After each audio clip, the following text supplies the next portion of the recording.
Hi అండి అందరికీ. ఎప్పుడు చూడు చికెన్ కర్రీ చేస్తావు, ఈసారి చికెన్ ఫ్రై చేయి మమ్మీ అని అడిగారండి పిల్లలు. అలాగే చాలా ఈజీగా చికెన్ ఫ్రై ఎలా చేసుకోవాలో ఈరోజు వీడియోలో మీకు కూడా చూపిస్తానండి.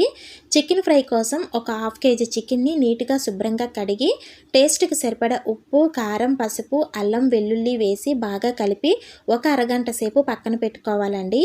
ఇలా అరగంట సేపు నానబెట్టడం వల్ల ఉప్పు, కారం, పసుపు అన్నీ ముక్కలకి బాగా పడతాయి. ఫ్రై కాబట్టి కొంచెం ఆయిల్ ఎక్కువగానే వేస్తున్నాను. తర్వాత చికెన్ ముక్కలన్నీ వేసేసి ఒకసారి బాగా కలుపుకొని ఒక 10 నిమిషాలు మంటను మీడియంలో పెట్టుకొని మూత పెట్టి ఉడకనివ్వాలి. ఇలా మూత పెట్టి ఉడికించడం వల్ల చికెన్లో ఉన్న వాటర్ అంతా కూడా బయటికి వస్తుంది. తర్వాత ప్లేట్ తీసేసి స్టవ్ను లో ఫ్లేమ్లో పెట్టుకొని చికెన్ని బాగా ఫ్రై అయ్యేదాకా మధ్య మధ్యలో కలుపుతూ ఫ్రై చేసుకోవాలండి. ఎప్పుడైనా సరే ఇలాంటి ఫ్రైలు చేసేటప్పుడు గరిటెను వాడకూడదు. ఇలాంటి అట్లకాడను వాడటం వలన ముక్క పాడవకుండా ఫ్రై నీట్గా వస్తుందండి. చికెన్ బాగా ఫ్రై అయ్యాక గరం మసాలా వేసుకొని ఒకసారి తిప్పి మసాలా అంతా చికెన్ ముక్కలకు బాగా పట్టేలాగా ఒక 5 నిమిషాలు ఉడకనివ్వాలి. ఇక దించే ముందు చివరిలో సన్నగా కట్ చేసిన కొత్తిమీర వేసి ఒకసారి కలిపి స్టవ్ ఆఫ్ చేసుకోవాలండి. ఈ చికెన్ ఫ్రై నచ్చినట్లయితే వీడియోని లైక్ చేయండి. మన ఛానల్ని తప్పకుండా సబ్స్క్రైబ్ చేసుకోండి.